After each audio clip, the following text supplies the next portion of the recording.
টুকরো ভালোবাসা, এক টুকরো যত্ন, যা কোনো দামি উপহার দিয়েও মাপা যায় না।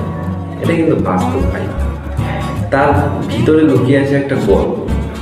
কেউ হয়তো প্রথম রান্না করেছে, কেউ আবার প্রতিদিন রান্না করে, কিন্তু আমাদের এইগুলো প্রতিদিন হয়, ঠিক আছে? মানে কোনো না কোনো কিছু একটা হতেই থাকে, যেটা করলে কি হয়, মানে নতুন নতুন আমরা ভিডিও দিতে পারি, আপলোড করতে পারি, মানুষ খুশি হয়, তারা বুঝতে পারে, রান্নার টেকনিকটা শিখতে পারে, এগুলো হয়। আর সত্যি কথা বলতে আমাদেরও খাওয়া হয় ভিডিও শেষে, ওইগুলোই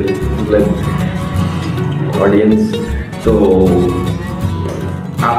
আপনাদের কথা তো দিতে পারছি না, কিন্তু একটা জিনিস তো করাই যায়, সেটা হচ্ছে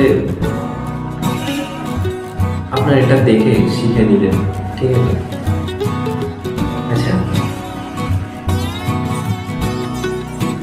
কখনো এই যে রোদ পড়ে রান্নাঘরের জানলা দিয়ে, বা আমরা যখন কোনো বাগানে রান্না করি, বা পিকনিক বলা হয় যেটাকে, এটা বলতে পারেন আমাদের ডেলি পিকনিক হয়, ঠিক আছে? এরকম একটা ব্যাপার।